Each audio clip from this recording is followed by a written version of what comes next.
one of my Etsy orders, and we're going to make a hat using 2 pairs of jeans. So here's the things that you will need to complete the pattern. First thing I always do is look through the jeans to look for the interesting elements, and I always cut the legs off. So you'll notice throughout this video that I've sped up some pieces. When we start getting with the cutting out, those pieces will be fast tracked, so you don't get bored of watching me cut things out. The thing to do is to remove the interesting elements from the jeans. When I say interesting elements, for me, these are all the belt loops, the waistband. Pockets are always interesting because I love looking at the stitching. Labels, they're always fantastic as well on vintage jeans, and I tend to get a lot of pairs of vintage jeans.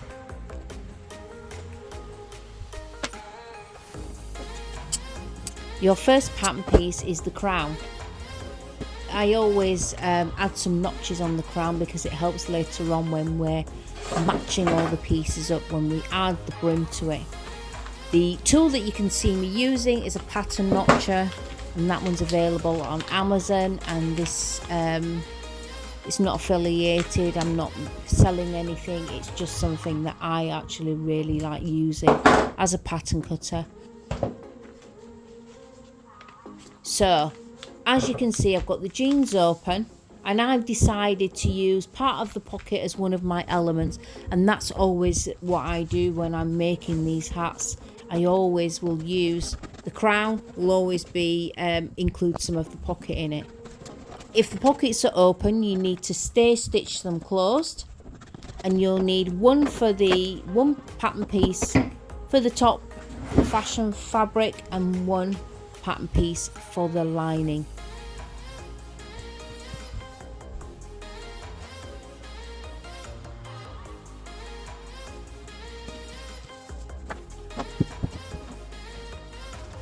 I always fold it in half, and then I fold it into quarters again, my notcher. But for you, you might want to use pins to indicate that halfway mark or the quarter way mark.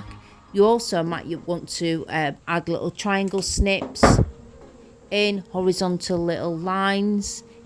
You might want to use a pencil mark. You might have a fabric pen. You might want to use tailor's chalk. Whichever you decide to do, as long as you know where the quarter marks are for these pattern pieces, that's all that matters. So the pattern pieces for the hat, if you'd like to purchase them, you can get them on my Etsy channel, links down in the description. The pattern pieces to go with them, as well as the instructions. And generally when you buy a pattern off me, you get the QR code as well, which links back to these videos, so that you can follow along and we can work together to achieve the same goal.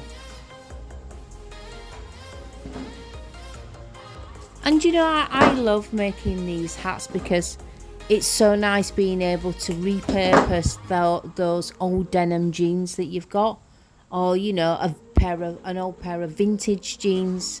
It's great. It's almost like we're giving life to something that would have otherwise gone to landfill, and it's a real good feeling.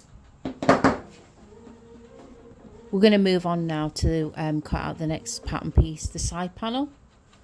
So with the trouser leg, the first thing that I do is the same I did before.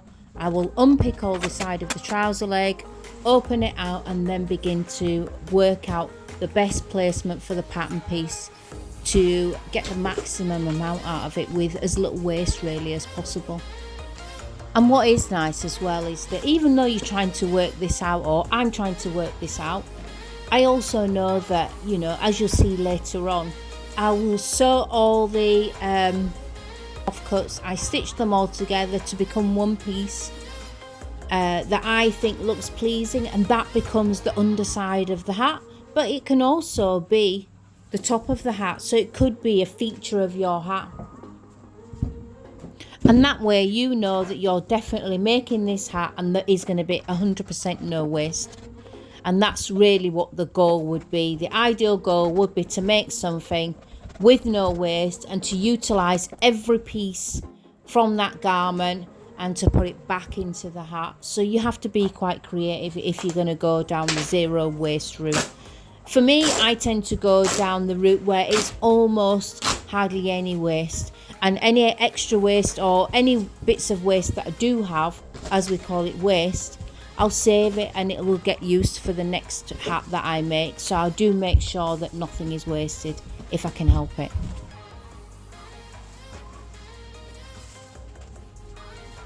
And the final piece that I'm going to cut out will be the brim. So as before, I will cut out the side panel. I'll cut one for the main fabric, one for the lining. And as you can see with the brim, I'll cut out one for the top brim, and then for the underside of the brim, as you can see now, as we discussed earlier, sew all the pieces together. So these are really all the offcuts from the darker denim that I'm now going to stitch together in a pleasing manner,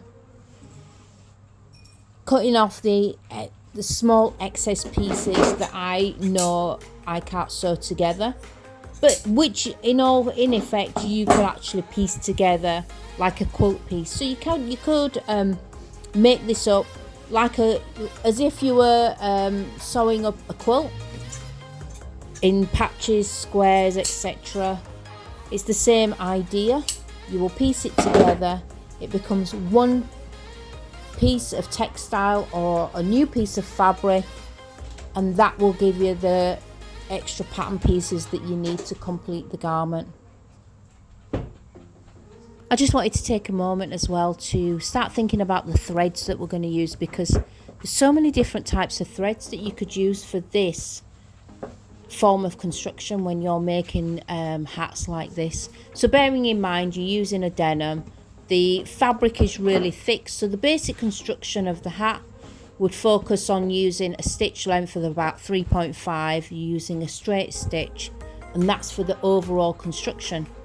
There are certain areas where I tend to double stitch. I'll stitch it, go around once, and then I'll go around a second time for strength. I will also understitch if needed. That gives it a much nicer finished edge. I'll also top stitch, and when I top stitch, sometimes I'll top stitch in zigzag, sometimes I will top stitch with a straight stitch, a longer stitch length of about 4.5, maybe 4, but I'll use a denim type thread, so the thread's a little bit thicker.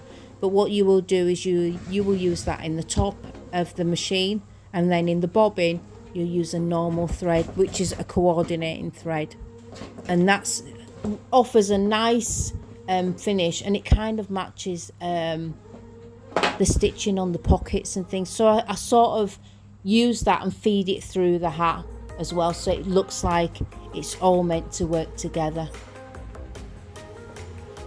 As styling details, that's the way I sort of look at it. The machine that I'm using for the construction today is a 1980s old Janome. So it was called New Home before it was Janome, and I got given this machine, and it was a lovely little machine. At the time when I got it, it wouldn't work. I just think it was all a little bit rusty. It hadn't been used for some time, and I oiled it. I took the machine apart, oiled it, and it's beautiful. Honestly, it works a treat. I use it for all sorts. So today, as you can see, that's going to be my machine of choice. And now I've got all my bits of fabric pieced together as one large piece. I'm able to cut out the underside of the brim. And it just makes the hat look really interesting when the brim's folded back of the bucket hat. I just think it looks great, and it's been really popular. Everybody's really liked that as an extra piece of style line. So in this mixed denim hat, my choice to add the styling features has been to use a different type of denim. So as you can see, I look for the elements of the jeans that I like, which are always things like the labels. I always take the waistband off. and it just coordinates with it. So it's unpicking the waistband, as you can see here, removing the pocket, and that will be a piece that you can add on your hat. Think about like all the extra bits and pieces on it, because there's some really interesting elements on vintage jeans that you can use, like the little button tabs. You can always use them as well. It does take a little bit of unpicking, but it's well worth it. And what I sort of do is I save all these extra bits and pieces from the jeans. I just collect lots of different pockets and I save them all, and then I've got them for all future hats that I'm going to make as well. But Pinterest is an amazing source of ideas to be able to help you on your journey on repurposing denim.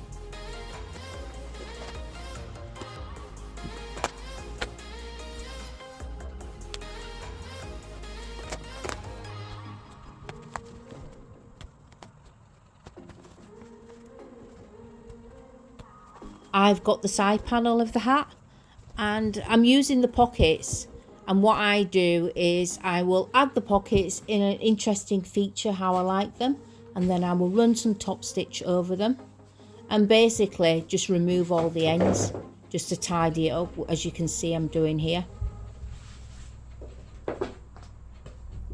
What I like to do is I like to make the hat look as finished and as professional as I can. But I also want to know that you can look at elements of the hat, the style lines, the elements, and you can recognise that that is a pocket from a pair of jeans.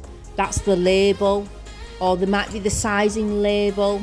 There will be some indication that will tell you that was originally a pair of jeans, but I don't 100% want you to know that, but I want you to also feel interested in what you're looking at. So I try to add all these pieces in, but make sure that they're finished really well. And you've also got to think about the time and the effort that you're putting into making this hat. You want it to last for quite a long time. Even if the wearer puts it in the washing machine, they're able to bring it back out. You can iron these hats as well, so they can iron them and shape them back into place. And that's what makes the hat quite individual.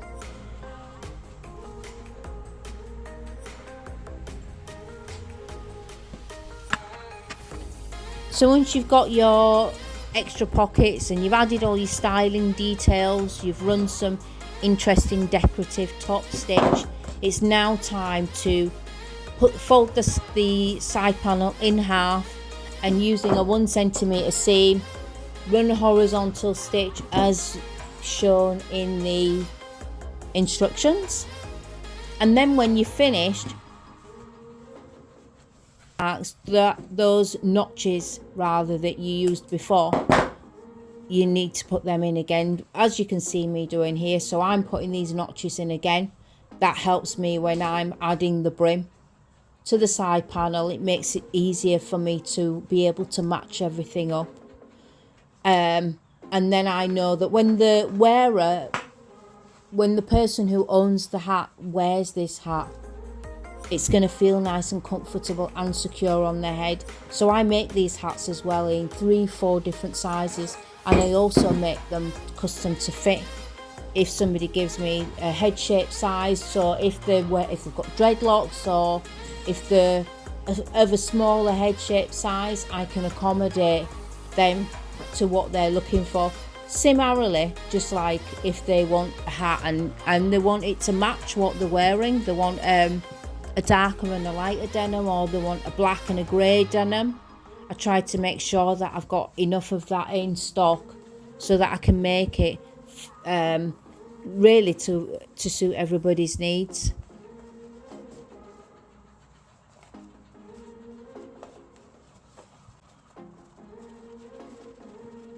So I've pinned all around the hat, and now I'm ready to take it to the sewing machine.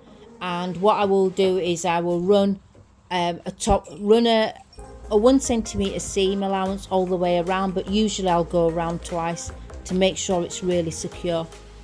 And the same thing that I do here, again, I'm going to do the same when it comes to making the lining. So when you make the outer shape of the hat, when you make the lining, it's exactly the same, but the only thing that you're going to do with the lining is you will leave a small gap of, I don't know, about 7 or 8 centimeters so that you can pull it through and bag it out. And that's the nice thing about this hat, is the inside of the hat has got a totally clean finish. So here you can see I'm making the brim, and I'm just the same as I did with the side panel. Put the two ends together, and I'm going to use a 1 centimeter seam allowance and sew it all the way along. This is nice actually, that you're able to see a little bit of my studio before I move the studio around again. So I move it round twice a year, during the summer and then during the autumn. I try and move it round so that I'm using all my space within the apartment to the best of my ability, and it also keeps it quite fresh for me as well in my sewing space. If I get to move it round, I get to experiment with the different types of light as well. So it's time to really start the main bit of the construction now. You can see this is the crown and the side panel, which looks like a bit like a pillbox hat. If you remember the old pillbox hats that everybody used to go crazy for in the 80s. So now what we're going to do is we are going to, obviously you're going to remove all your threads. As you can see, I'm just making sure I know where my halfway marks are. And because now the fabric has become quite thick, I'm going to use a pin because it's easier for me. But I need to know where those quarter points are, so that I can use those quarter points to match up when I sew the brim on. And this is the point now where I'm going to attach the brim to the top of the hat. And it now starts, then from here really it starts to look a lot like a bucket hat. So at this point you've also got the option where you don't have to put a lining in. If you wanted to make this hat and just leave it free on the inside, you could do that. This is personal choice. You could also use a thinner lining, which would change the shape of the hat, in the sense of the hat wouldn't be as thick. It would feel thinner. There would be more head space in the hat.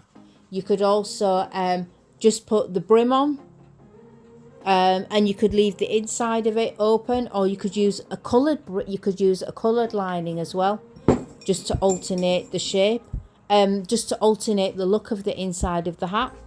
And if you were really neat with your hand sewing, you could make sure that clean finish meant that the hat would be fully reversible, which would be amazing. So I've got my right sides together. I always have to check. Every time I make this hat, I always have to check to see where the seams are, check the directions just for myself. But I start putting all the right sides together, and I always pin the quarter points first. That way I know that I've got a balanced shape, and then I feed all the fabric, I ease all the fabric in to make sure it fits perfectly. And I always find, as long as I've got my quarter points in and I've got my notches in the right location, then the hat works out perfectly. And I put lots of pins in it so that the hat's and it's fabulous. We have a hat. So now it's time for me, now I've got the lining made, it's time for me to add these two pieces together. So to get them sewn together, match up again my quarter points, and I will sew them together. You can just see there is a little hole for the bag out area, but I put lots of pins in to hold everything in place. And then I take it back to my sewing machine and I'll sew it again with a 1 centimeter seam.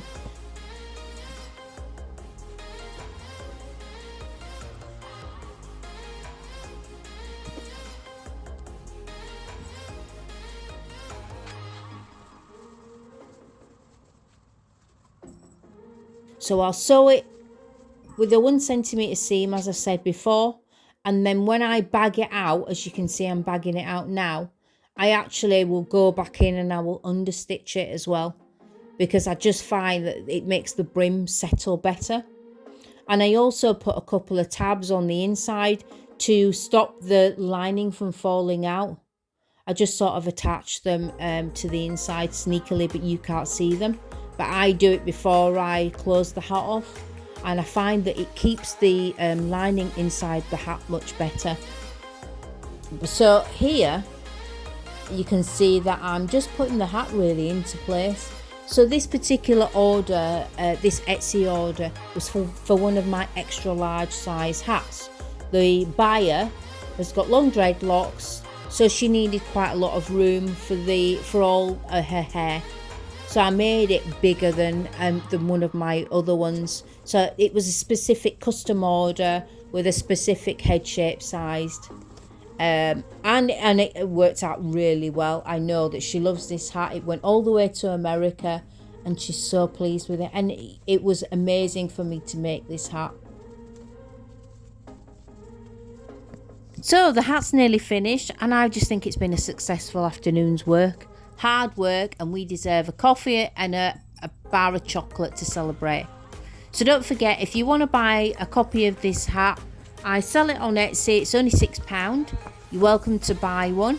Any questions, any comments, add them in the comment. You can also find me on social media, and I'll catch you again. Bye for now. Bye.